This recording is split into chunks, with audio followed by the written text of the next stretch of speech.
Maka kalau Anda hidup berdua dan belum diresmikan secara gereja Katolik, maaf, hidup perkawinan Anda itu ada dalam dosa. Lalu Bapak, saya boleh minta KTP-nya? Boleh. Saya perlihatkan KTP-nya, KTP saya tertulis pastor. Dia melihat saya. Lalu dia kaget. Pak, tidak boleh juga memasukkan laki-laki ya Pak ya. Aduh, kata saya itu. Dia pikir saya homo karena tidak menikah. Paus Yohanes Paulus dalam ensiklik Familiaris Consortio artikel 52 mengatakan katekese keluarga kebutuhan mutlak umat beriman.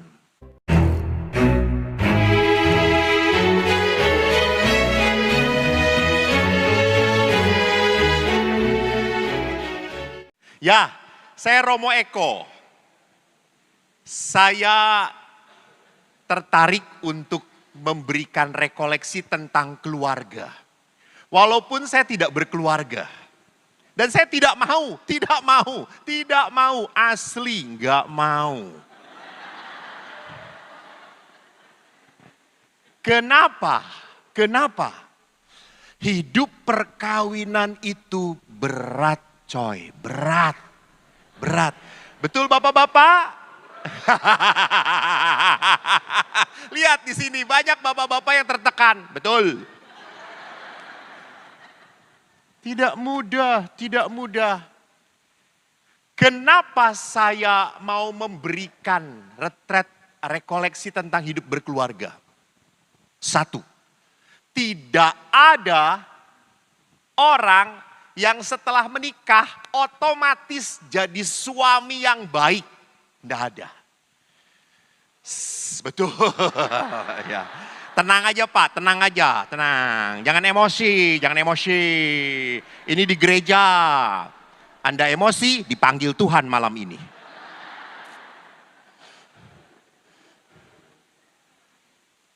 Dan kebanyakan setelah menikah, 1 minggu, still okay. 1 bulan, still okay. 1 tahun, kok gini sih? Kok beda? Kok aneh? Dan akhirnya beberapa menyesal. Ya Tuhan, kalau tahu seperti ini gak jadi. Nah, saudara-saudariku, saya tidak memberi warning menakutkan. Kalau begitu jangan menikah. No. Itu panggilan Tuhan. Oleh karena itu, perkawinan itu menjadi sebuah berkat indah kalau bersama Tuhan. Tadi saya bertemu dengan seorang oma, 70 tahun lebih usianya. Sudah lama oma ini ditinggalkan oleh suaminya. Lalu saya datangin oma itu dan saya sapa, "Oma, bagaimana kabarnya?" Baik, terima kasih. Saya dengar oma sudah lama ditinggalkan oleh suami. Iya betul, sudah lama sekali. Dan sudah banyak orang waktu itu yang mau menikahi saya. Banyak yang mengajak menikah. Tetapi saya menolak. Saya kagum. Oma itu menolak para laki-laki untuk menikahi Oma karena Oma sangat sayang dengan suami yang sudah meninggal atau karena tidak mau repot. Dan Oma itu berkata apa? Saya tidak mau repot. Saya tidak mau repot. Harus menyiapkan minuman, harus setrika pakaian dia, harus cuci pakaian dia. Hah, kampret.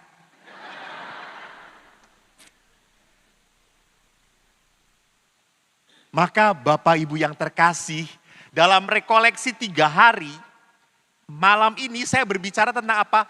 Perkawinan dalam gereja Katolik. Kan tadi Pastor Eman berkata bahagia, sehat. Bahagia dulu atau sehat dulu?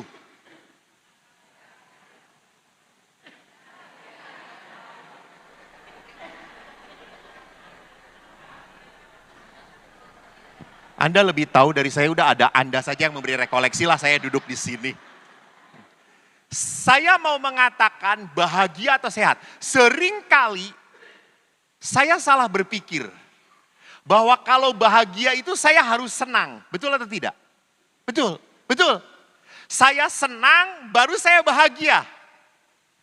Pertanyaan saya, presentasinya lebih banyak mana? Waktu menikah. Senangnya atau susahnya? Ibu apa bu? Hah? Banyak susahnya atau senangnya? Ibu? Susah. Ibu, bapak senang. Kagum saya. Bapak banyak senangnya. Betul. Ibu susah. Betul. Karena bapak sumber masalah, Pak.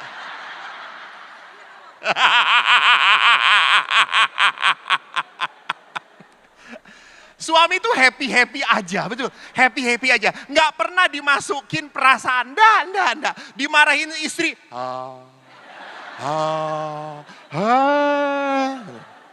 Paling setelah istri ngomel. Dia pulang langsung.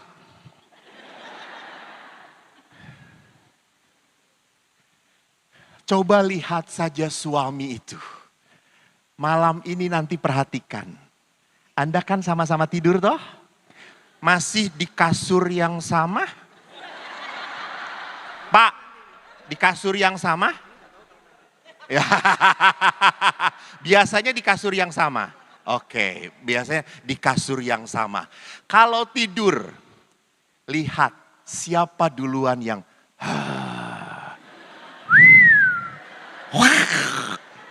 siapa duluan? Suami. Suami itu langsung bleksek tidur. Ya, istri nggak tidur-tidur. Karena banyak yang dipikirkan. Betul. Maka dari itu suami itu jarang pakai otaknya. Jadi otak suami itu mahal karena jarang dipakai.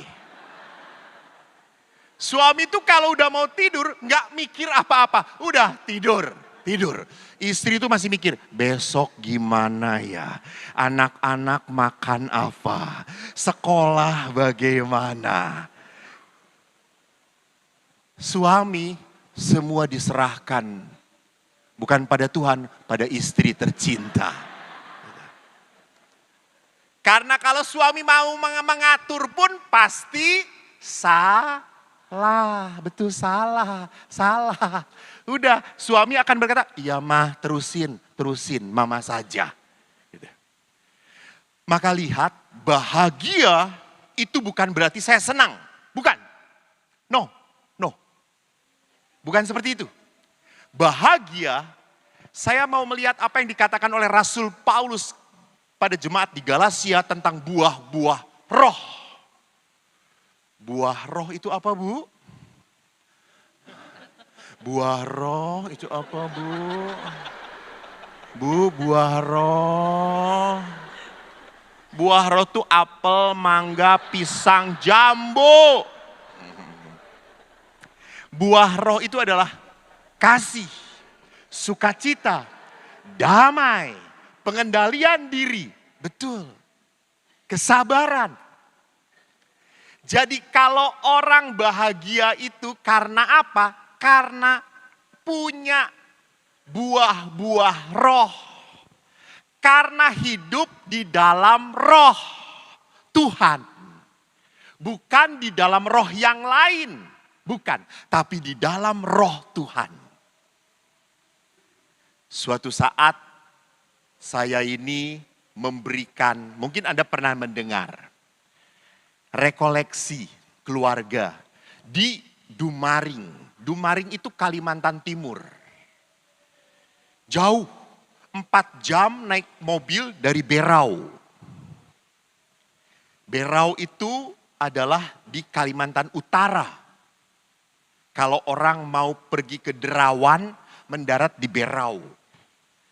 Kalimantan Timur ini, walaupun di Kalimantan Timur, ini masuk parokinya Keuskupan Kalimantan Utara, Tanjung Selor.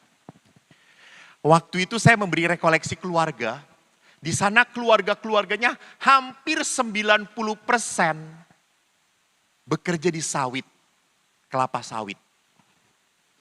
Banyak orang-orang berambut keriting alias Flores. Lalu pasturannya itu reot. Reot itu bergerak-bergerak. Saya buka pintunya, langsung bergerak semuanya. Pastor parokinya meminta saya menginap di penginapan. Saya dimasuk ke penginapan, penginapannya juga sangat sederhana. Cuma lurus, kamar. Lalu saya masuk penginapan, saya taruh tas. Saya masuk ke depan, di situ ada front desk. Lobinya.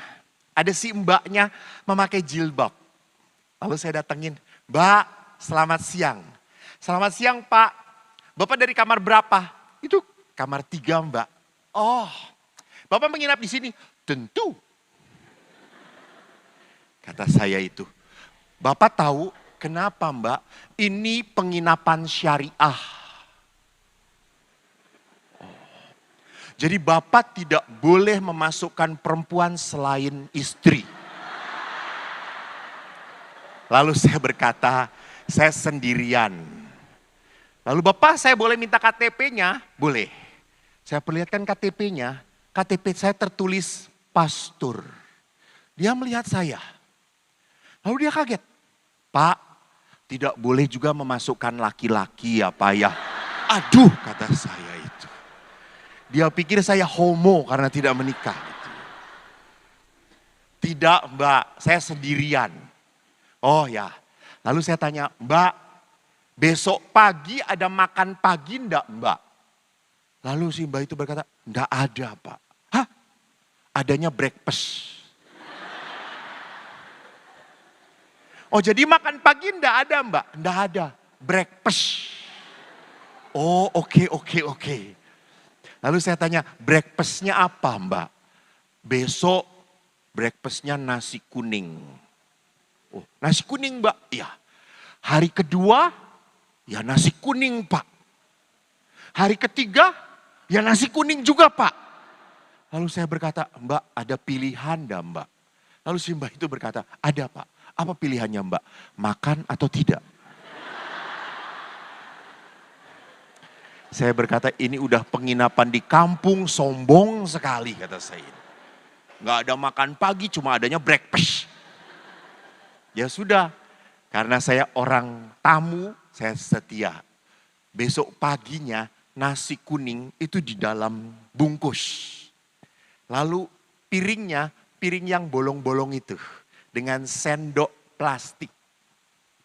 Saya buka nasi kuning, bihun dan telur balado. Saya makan. Hari kedua terjadi mujizat besar. Pada saat saya buka nasi kuning, bihun dan ayam. Wah, kata saya tuh, mewah. Lalu saya pegang ayamnya. Lah kok keras? Saya gigit, gigi palsu saya hampir copot. Aduh, kata saya tuh. Tapi saya ini pastor. Pastor tuh harus terima apapun. Maka saya makan nasi kuning, saya makan bihunnya, ayamnya saya masukkan, saya keluarkan lagi. Saya masukkan, saya keluarkan lagi. Itu ayam dari warna merah jadi putih saudara-saudara. Di seberang saya ada anak kecil. Dia dengan mamanya sedang ngurus dedeknya, masih bayi. Lalu dia teriak, "Mama, aku udah mau makan." Kenapa dede? Itu kan dede suka ayam. Ini bukan ayam, Mak. Ini tulang, Mak. Ini ayam, Dek. Enak. Enggak. Lalu mamanya datang ke anaknya. Lalu mamanya itu bawa juga makanan. Dia pegang punya anaknya. Wih, keras. Dan ibunya tuh sedang makan ayamnya dia seperti empuk sekali. Lalu dia kasihkan, "Nih punya mama. Coba." "Ini empuk, Mak." "Ya udah, punya mama untuk Dede." "Punya Dede? Ya udah untuk mama aja." Lalu mamanya itu ngelihat anaknya makan senang sekali, nikmat banget. Mamanya tersenyum. Lalu mamanya menyuapkan makanan, nasi kuningnya, bihunnya. Lalu ayamnya pun dia masukkan, dia keluarkan lagi. Dia masukkan, dia keluarkan lagi. Lalu saya kan ini suka iseng lalu berkata, udah putih belum Bu? Lalu ibunya melihat pada saya, iya Pak, ya keras ya Pak ya gitu ya. Iya Bu, itu ayamnya sudah mati 5 tahun yang lalu Bu. Sekarang udah jadi fosil Bu. Tapi mengerti apa yang saya maksudkan, bahagia ibu ini menukar yang enak dengan anaknya. Dia bahagia pada saat melihat anaknya semangat makan. Betul atau tidak? Itu yang dimaksud. Jadi kebahagiaan itu justru didapat pada saat Anda berkorban. Bukan pada saat Anda dibuat senang. Bukan. Itu si anak kecil. Tapi dalam perkawinan, kebahagiaan itu terjadi pada saat saya bisa berkorban. Membuat orang yang saya sayangi bahagia. Itu. Maka Bapak Ibu yang terkasih, kenapa katekese hidup keluarga itu penting? Karena perkawinan itu bukan cari enak. Bukan cari nikmat, bukan cari senang. Perkawinan itu adalah cari apa? Cari kerajaan surga. Cari kerajaan surga. Maka kadang-kadang saya sedih, maaf. Ada suami istri sudah hidup lama, tapi perkawinannya belum beres secara gereja Katolik. Bereskan Pak, ingat. Yang menghalangi berkat untuk keluarga Anda adalah apa? Dosa. Maka kalau Anda hidup berdua dan belum diresmikan secara gereja Katolik, maaf, hidup perkawinan Anda itu ada dalam dosa. Dibereskan, nggak perlu biaya. Tidak perlu uang. Yang perlu apa? Yang perlu kerendahan hati. Romo, saya ingin membereskan perkawinan saya. Jadi saudaraku ingat, kenapa perkawinan saya kok selalu bertengkar, selalu punya masalah. Usaha ini gak berhasil, usaha itu gak berhasil. Tuhan itu kemana sih? Tuhan gak kemana-mana. Cuma berkat Tuhan tidak bisa nyampe karena selangnya tertutup. Bukan Tuhan yang menutup keran berkat. Tuhan tidak pernah menutup keran berkat. No, Tuhan itu baik. Kan Anda tahu kalau keran itu ditaruh di luar, lama-lama itu berlumut. Betul atau tidak? Dan lumut itu yang menghambat apa? Air. Mau dibuka keran seperti apapun, ya gak akan nyampe, orang tersumbat. Nah yang menyumbat berkat Tuhan itu bukan Tuhan. Yang menyumbat berkat Tuhan adalah dosa kita. Kesalahan kita. Itu yang harus kita bereskan. Saya, maaf, walaupun ini nanti saya harus membahasnya. Saya waktu sudah ditahbiskan jadi pastor awal-awal, saya benci dengan ayah saya. Saya benci. Saya jarang menyapa ayah. Frater, saya jarang telepon ayah. Ibu tidak punya telepon, ayah yang punya telepon. Saya sayang ibu, saya akan telepon ayah, lalu ayah angkat, hei kok Pak, mau ngomong dengan ibu. Dengan saya, enggak. Kamu gak butuh saya? Enggak. Saya dengan ibu. Begitu sakit hatinya, begitu kecewanya. Apa akibatnya? Saya menjadi pastor yang tidak bahagia. Saya menjadi pastor yang keras kepada anak-anak retret. Di rumah retret, kalau sudah dipimpin oleh Pastor Eko, anak-anak takut. Karena kalau anak-anak susah diatur, kamu gak bisa menghargai pastor, kamu ke kuburan. Doa di kuburan sana. Siapa tahu keluar pasturnya. Oh, anak-anak langsung takut. Langsung takut. Saya jadi keras dan kasar. Kenapa? Karena saya tidak mampu, belum mampu saat itu memaafkan. Maka setelah saya bisa membereskan, saya bahagia.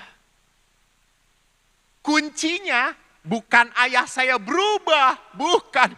Kuncinya bukan ayah saya jadi baik, bukan. Kuncinya adalah apa? Saya mau bahagia. Saya mau bahagia.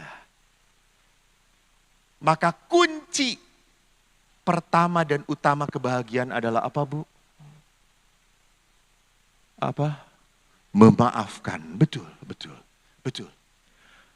Memaafkan. Itu kunci bahagia. Karena orang yang menyakiti Anda selalu tenang-tenang saja.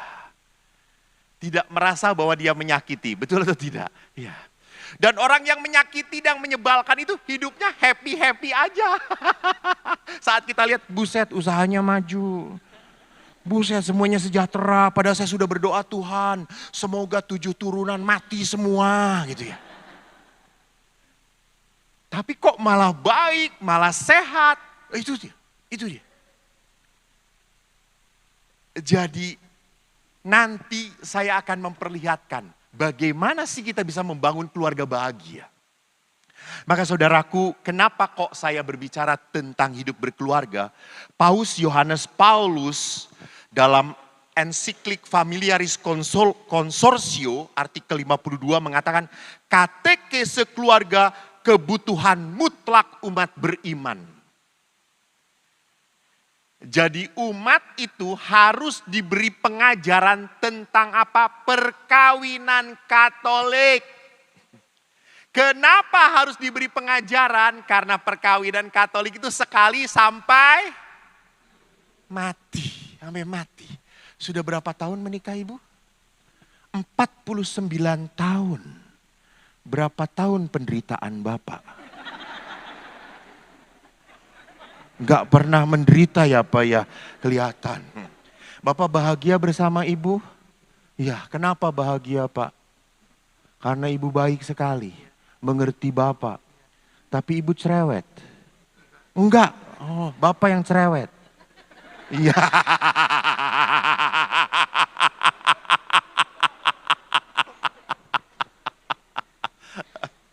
Lihat, waktu perkawinan di gereja Katolik bukan? Di gereja Katolik. Wow. Di mana? Di sini. Oh, di Ampenan. Oh my God. Hebat. 49 tahun. Tahun depan semoga Bapak Ibu merayakan golden anniversary ya. 50 tahun sukacita. Ini contoh yang indah sekali. Pernah nggak punya keinginan cerai? Nggak pernah. Takut. Nggak juga. Belum pernah melihat wanita tercantik di dunia ini siapa? Dia, ya Allah Tuhanku Yesus.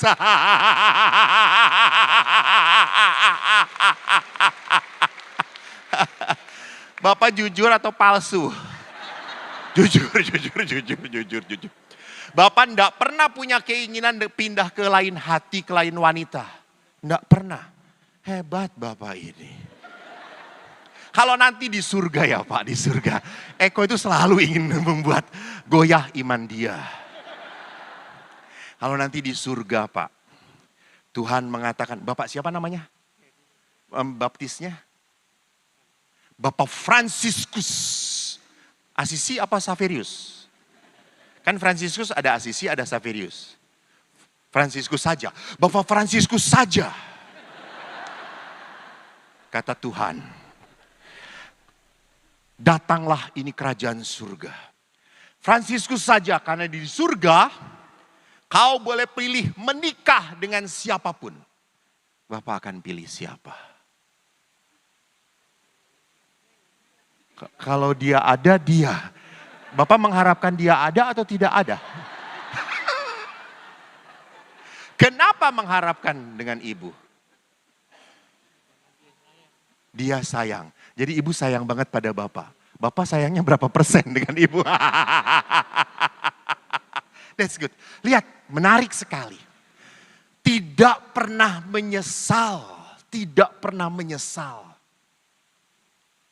49 tahun. Saya tidak pernah menyesal. Karena apa? Karena saya melihat kebaikan-kebaikan dalam pasangan saya. Tetapi kalau baru 5 tahun aja melihat kejelekan terus, saya langsung berdoa, Tuhan cepat panggil pasanganku ini. Saya sudah tidak tahan. Gitu ya. Jadi kalau saya melihat bahwa di dalam diri pasangan saya selalu banyak kekurangan, selalu banyak kejelekan, maka saya akan selalu mengatakan bahwa hidup perkawinan saya tidak bahagia. Betul atau tidak? Maka saudara-saudariku, kenapa perkawinan itu butuh katekese? Karena tadi, di dalam gereja Katolik, Anda tidak bisa begitu saja. Udahlah, kita gak cocok. Udah bubar aja, cerai, selesai. No. Karena Yesus berkata, apa yang dipersatukan Allah, tidak boleh diceraikan manusia. Yesus bicara. Jadi kalau Anda cerai, Anda melawan Tuhan.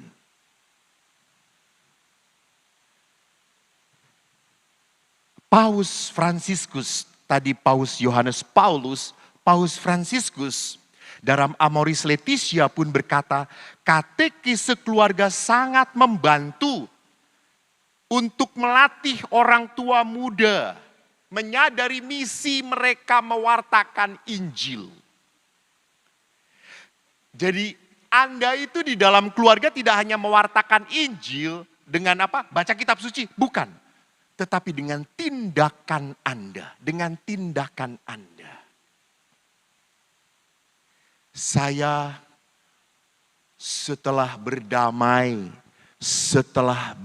dengan ayah saya mengagumi kebaikan ayah saya. Begitu banyak hal baik dalam diri ayah saya langsung terbuka. Karena saya mengampuni. Saya akhirnya mengagumi ayah saya. Kalau ayah saya itu tahu bahwa istrinya sedang sakit, ayah langsung berkata kepada ibu saya, Bu, ibu istirahat. Pak, banyak pekerjaan ini itu. Udah saya yang bereskan. Dia tidak mau kalau ibu sakit, ibu masih bekerja. Enggak mau. Karena wanita ini umumnya kalau sakit enggak pernah ngomong. Enggak pernah dirasakan. Kalau suami masuk angin sedikit saja, langsung bu,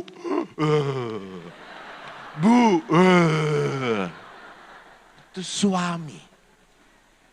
Sakit sedikit saja minta disayang. Istri itu sakit separah apapun tidak akan ngomong, betul atau tidak? Tahu-tahu mati aja.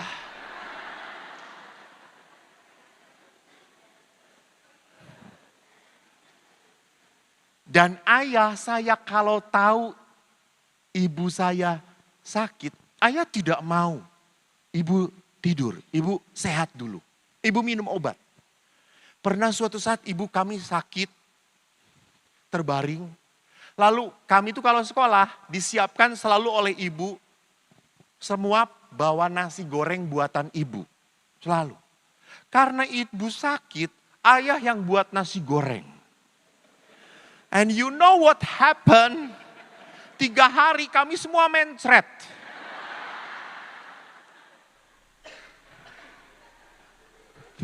Kita ngomong kepada ibu, bu cepat sembuh bu. Kenapa nak? Nasi goreng ayah itu lebih banyak garamnya daripada nasinya, Bu.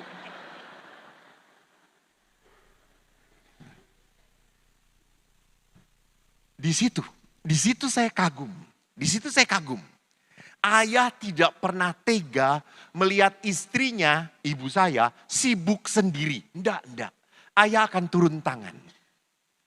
Jadi lihat di sini, mewartakan Injil itu dengan apa? Perbuatan. Gitu ya. Kamu ndak boleh capek sendiri. Ndak. Saya peduli pada kamu. Saya mencintai kamu. Dan ingat, Allah pun dalam surat pertama Yohanes 4 dikatakan Allah adalah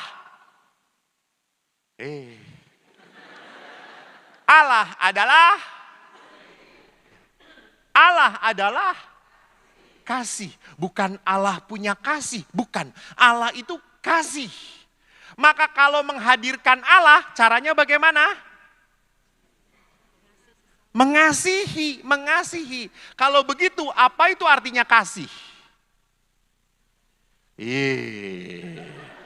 Apa artinya kasih?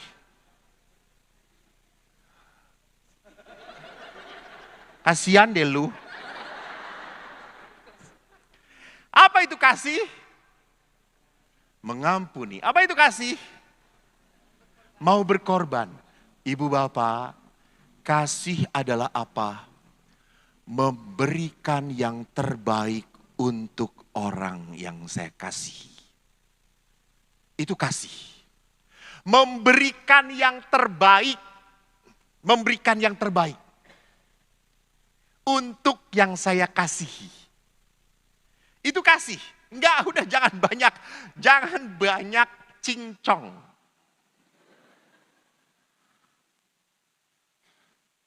Kasih. Kita harus lihat, apakah saya mengasihi? Anda memberikan yang terbaik untuk pasangan Anda atau tidak? Kalau Anda banyak membentak, banyak menyalahkan, berarti Anda kurang mengasihi. Kalau Anda banyak mengkritik, banyak menjelekkan, Anda kurang mengasihi. Anda asik sendiri tidak punya waktu untuk pasangan Anda, berarti Anda kurang mengasihi. Orang mengasihi itu artinya apa? Saya berikan yang terbaik. Maka kalau Anda ke gereja, kolekte cuma 5.000. Itu pun kurang mengasihi.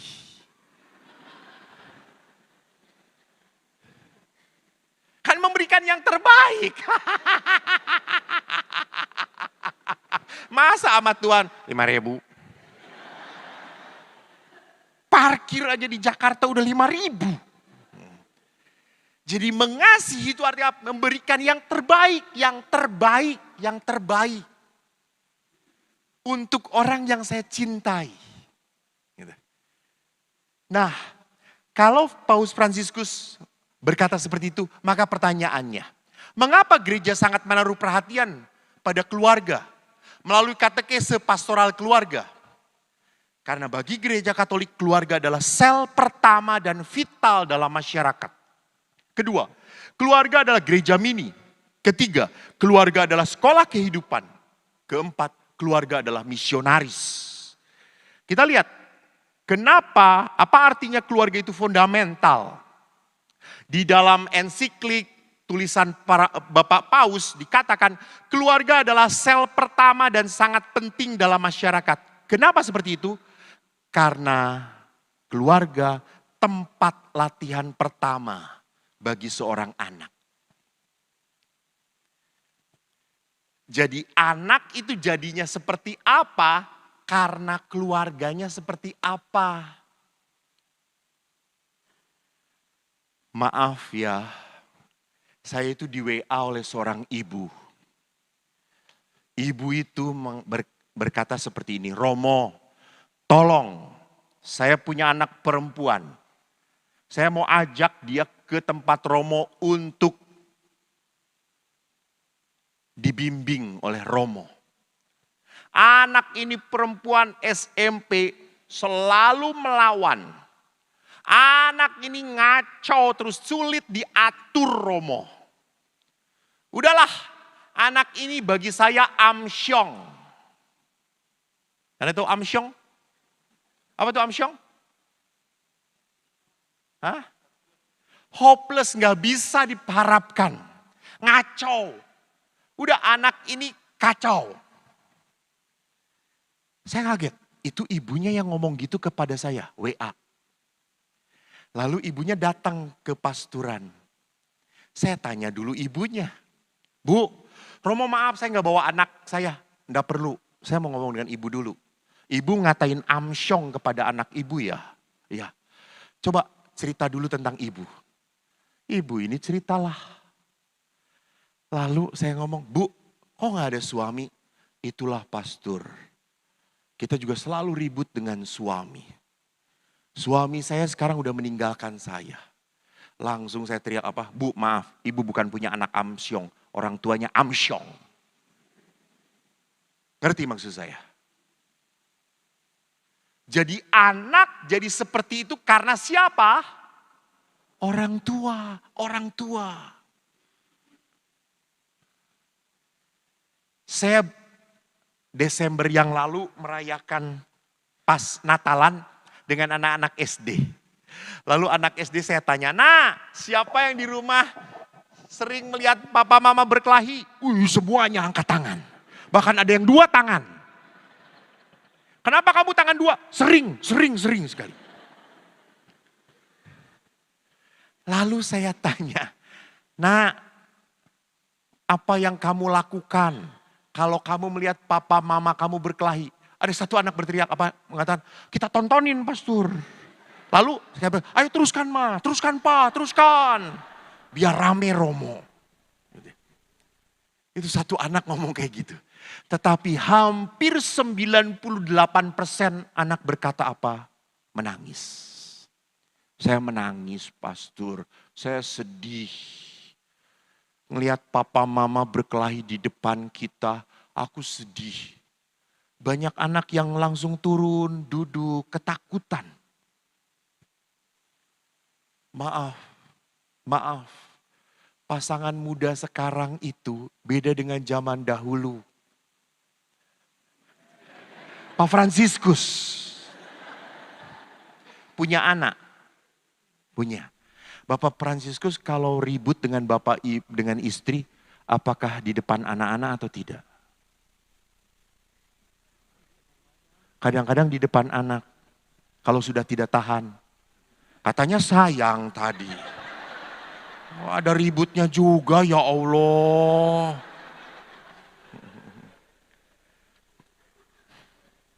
Tapi umumnya orang tua produksi lama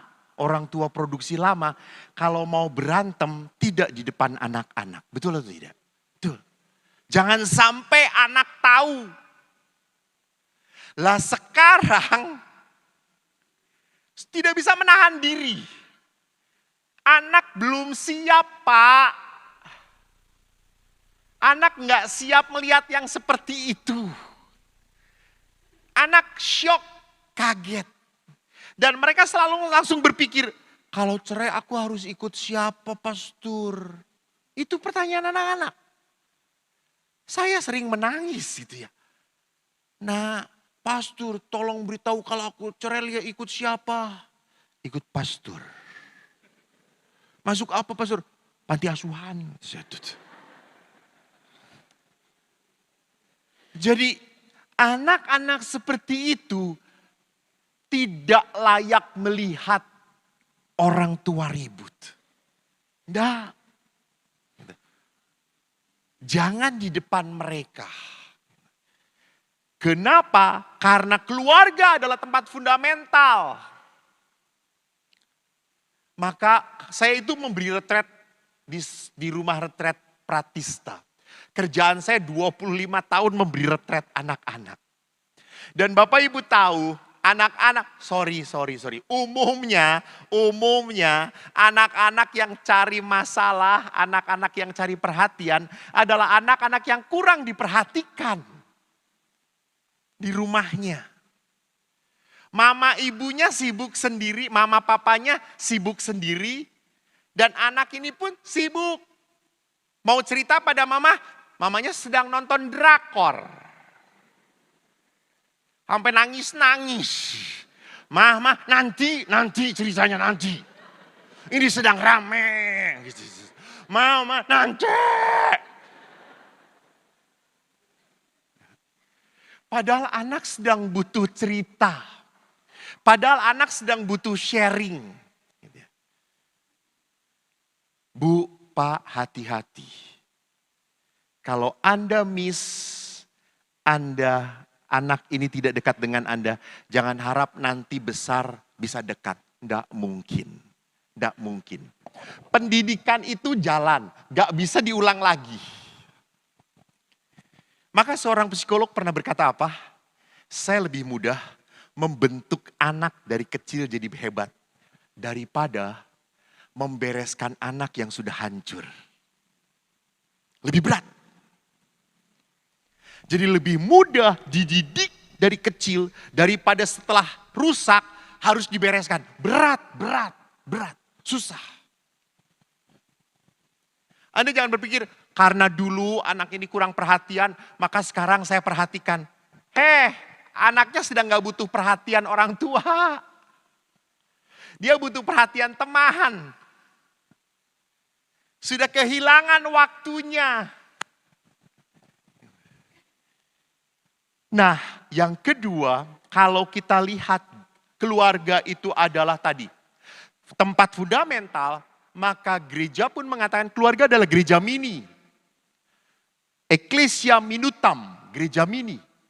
Kenapa disebut gereja mini? Keluarga merupakan komunitas pertama dan utama dalam pertumbuhan hidup dan pertumbuhan iman setiap manusia.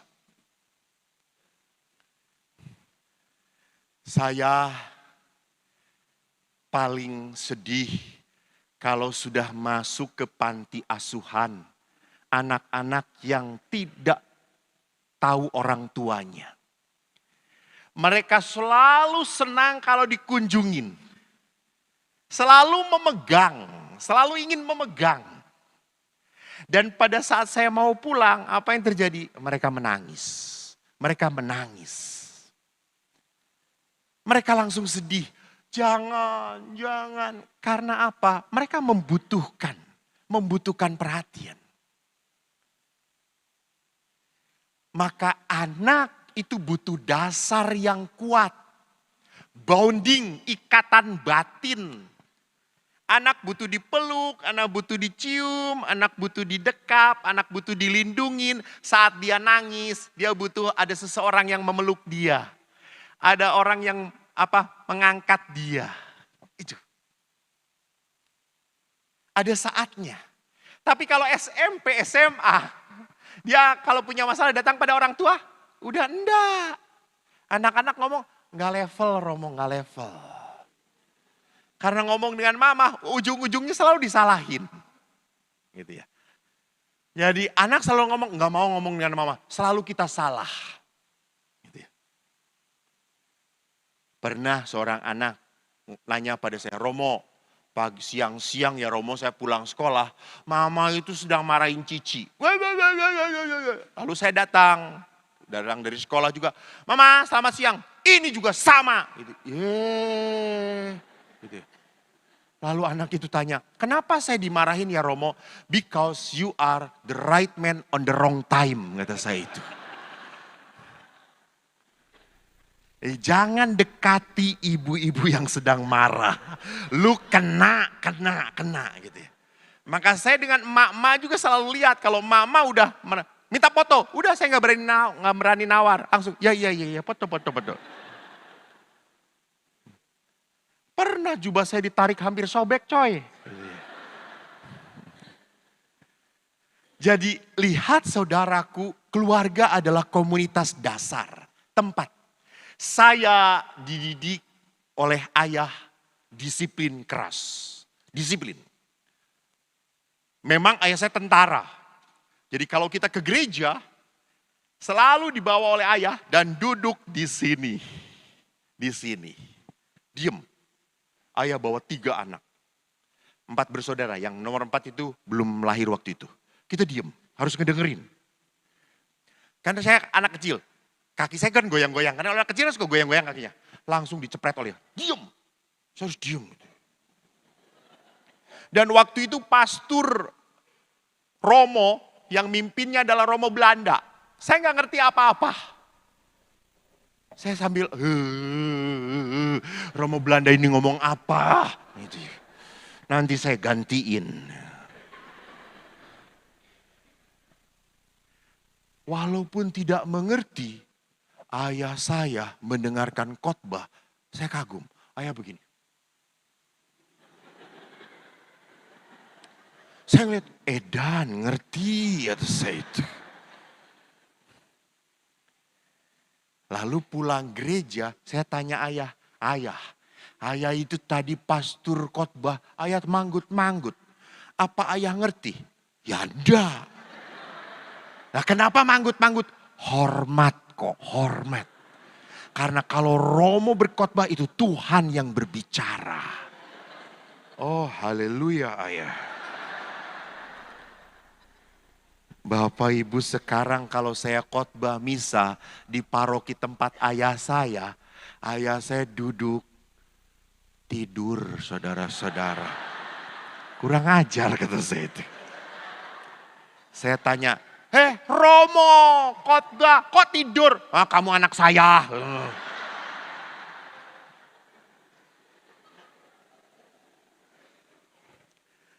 Jadi saya terbentuk 4 anak 4 saudara saya itu terbentuk karena apa? Di rumah. Maka tidak hanya itu, rumah adalah tempat hidup Kristiani. Tempat anak belajar berdoa. Tempat anak belajar berdoa. Di mana di dalam keluarga anak mengalami pengalaman cinta, pengalaman dihargai, pengalaman dikasihi. Anak itu butuh dipuji. Butuh dipuji. Jangan hanya disalah-salahkan. Ini produknya kalau disalah-salahkan. Saya itu selalu salah dengan ayah saya itu. Kamu itu bodoh. Gitu ya. Bapakmu ini dulu ranking 1 kok. Matematika tuh selalu 10. Waktu saya kecil. Setelah saya jadi pastor, saya datengin ayah saya. Jujur ngomong dengan saya, dulu ranking 1 terus atau tidak? Lalu ayah berkata, ya tidak. Dulu bohong kata saya itu. Matematikanya 10 terus, ya enggak ada merahnya. Tipu kata saya itu.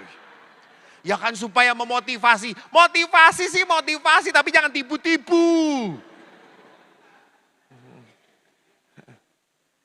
Anak juga butuh kadang-kadang kalaupun dia nilainya jelek, butuh disayang. Ibu saya selalu, kalau ayah saya bodoh, ibu saya selalu berkata, sini kok nggak apa-apa kok. Eko anak ibu.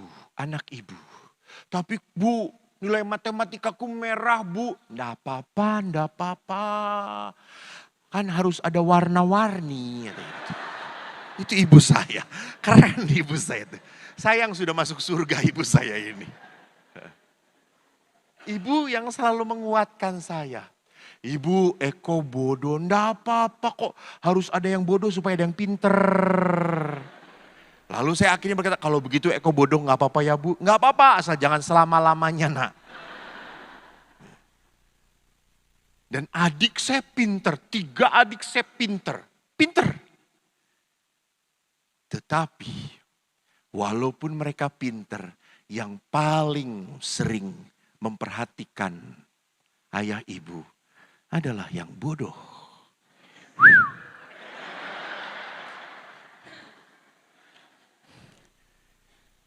Waktu ibu saya di ICU, 3 adik saya sudah menikah.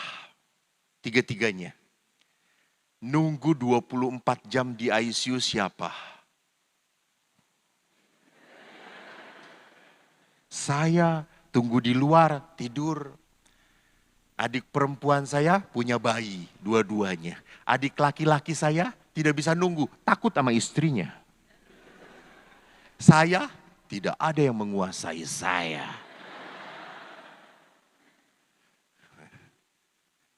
Jadi apa yang mau saya katakan, anak itu biarkan di dalam keluarga punya memori-memori indah dengan orang tuanya. Bukan memori-memori yang menyakitkan.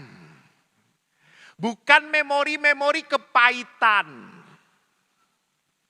Bukan berarti bahwa anak itu tidak boleh didisiplinkan, tidak boleh dimarahin. Boleh, boleh.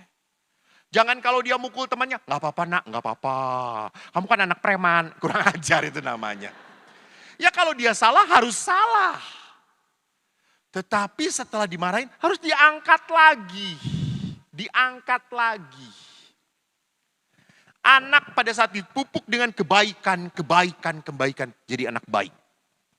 Tapi kalau anak sejak kecil dipupuk dengan kejahatan, jahat lu, jadi anak jahat. Karena doa Anda adalah doa yang mengutuk anak Anda. Kamu tuh gak bisa diatur. Kamu tuh suka melawan. Ini kutukan loh, ini kutukan loh. Ini kutukan. Ini membuat anak tumbuh di dalam apa? Di dalam kata-kata yang menyakitkan. Nah, saudaraku yang terkasih, tidak hanya keluarga itu menjadi keluarga tempat di mana orang bertumbuh, tetapi juga kita dipanggil untuk menjadi misionaris. Nanti kita lihat. Karena itu, ini yang tadi saya katakan, apa yang dipersatukan Allah tidak boleh diceraikan manusia. So, mari kita lihat beberapa poin tentang perkawinan gereja Katolik. Saya akan ambil dari kitab Kejadian, bab 2 ayat 18 sampai 25. Tuhan Allah berfirman, tidak baik kalau manusia itu seorang diri saja. Aku akan menjadikan penolong baginya yang sepadan dengan dia. Lalu Tuhan membentuk dari tanah segala binatang hutan dan segala burung di udara. Dibawa semua itu kepada manusia untuk melihat bagaimana ia menamainya. Dan seperti nama yang diberikan manusia itu kepada tiap-tiap makhluk yang hidup, demikian nanti nama makhluk itu. Manusia itu memberi nama kepada segala ternak, burung di udara, binatang hutan. Namun baginya ia tidak menjumpai penolong yang sepadan dengan dia. Jadi Bapak Ibu lihat. Pertama-tama kita harus sadar perkawinan itu proyeknya Tuhan. Tuhan itu mau membahagiakan Anda. Lewat apa? Perkawinan. Tapi perkawinan yang membahagiakan kalau sesuai dengan tujuan Tuhan. Menghadirkan pasangan sebagai apa? Penolong, penolong, penolong. Bukan yang membuat repot. Penolong. Sedikit-sedikit, mak super mie, mak kopi, mak panasin air, mak pijetin. Ini perbudakan. Saudara-saudara. Jelas bapak-bapak? Ibu-ibu mengerti? Bunuhlah pasangan Anda. Penolong. Bukan memanfaatkan pasangan untuk kesenangan saya. Bukan. Penolong. Penolong. Bukan memanfaatkan dia supaya saya gampang hidup saya. Bukan. No. The purpose of God adalah apa? Menjadi penolong yang sepadan. Maka lihat, kalau perjanjian lama berkata, ini proyeknya Tuhan. Maka Yesus menekankan apa yang dipersatukan Allah. Jadi memang loh, perkawinan itu disatukan oleh Tuhan. Pak Fransiskus. Ibu. Bu, ibu namanya? Ibu Lani. Ibu Lani, waktu ketemu Pak Fransiskus, siapa yang dulu ini dijodohkan atau jatuh cinta? Jatuh cinta. Siapa yang sangat mencintai, ibu atau bapak? Saya. Ces. Jujur banget. Jadi bapak sayang banget kepada ibu. Ibu cantik ya waktu itu ya. Iya betul. Bapak jelek.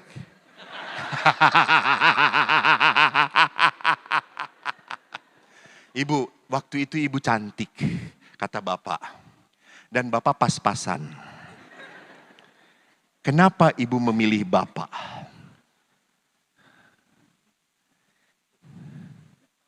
Nggak tahu, karena kasihan ya Bu ya. Bukan karena kasihan toh Bu, bukan toh. Karena ada sesuatu dalam diri Bapak Fransiskus yang menarik hati ibu. Gitu. Jadi lihat, saya sering kali memberkati perkawinan. Lihat suami istrinya, ya ampun suaminya ganteng, istrinya kacau balau kata saya tuh. Udah bentuk gak jelas gitu ya. Tak beraturan gitu ya. Kalau digambar cuma bulat doang. Suaminya kekar, ganteng. Kata saya tuh, saya selalu tanya, Pak, nah kamu itu mau kawin dengan itu perempuan? Iya pastor. Wih apa bagusnya kata saya tuh. Pastor tidak melihat yang saya lihat.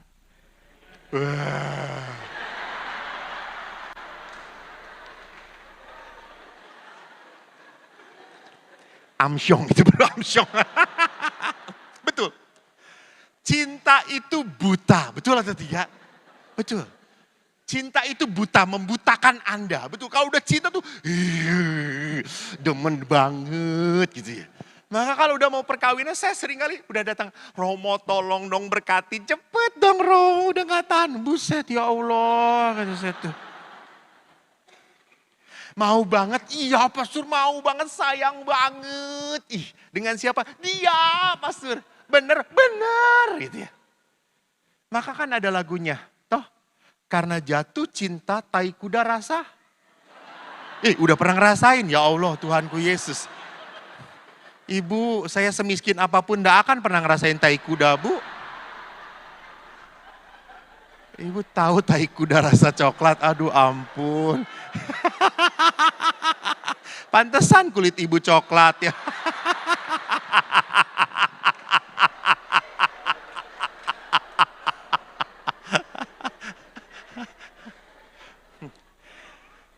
Jadi lihat, seringkali nggak masuk akal jatuh cinta itu toh. Jatuh cinta sejuta rasanya, dibelai, ditendang amboy rasanya. Betul. Kalau orang sedang jatuh cinta, coba pacarnya nginjek, dimarahin atau tidak? Nggak akan. Diinjek, sorry ya, nggak apa-apa. Diinjek kamu kayak diinjek malaikat, ya Allah. Iya tuh, lihat. Saya tuh kalau sedang nggak ada pekerjaan, paling bahagia di rumah Retet adalah pergi ke Lembang. Lembang itu sebuah tempat untuk pacaran. Saya senang lihat orang pacaran. Betul. Karena kalau ngelihat orang pacaran, laki-laki itu ngomongnya tingkat dewa. Betul. Bagus. Semua bahasa indah banget gitu ya. Dan perempuan kelihatan blow on banget. Percaya aja.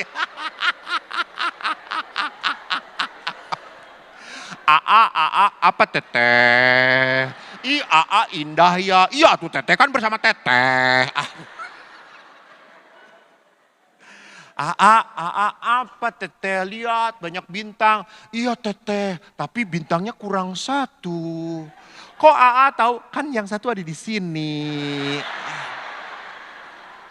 Coba kamu datang berapa tahun perkawinan? 2 tahun. Nanti malam begitu ya, cobain ya. Kakak apa?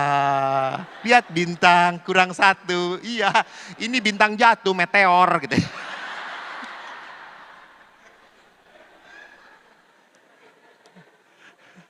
Jadi Bapak Ibu, lihat. Orang mencintai banyak sekali tidak masuk akalnya. Maka saya tanya, perempuan. Saya tanya perempuan, terakhir. Anda lebih mencintai laki-laki yang kaya atau yang sayang Anda?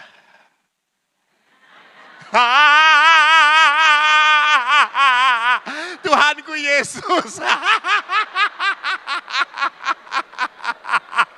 Beberapa ibu-ibu yang tai kuda itu tadi rasain. Nggak mikir. Cari siapa? Yang kaya. Baik, terima kasih. Tuhan memberkati.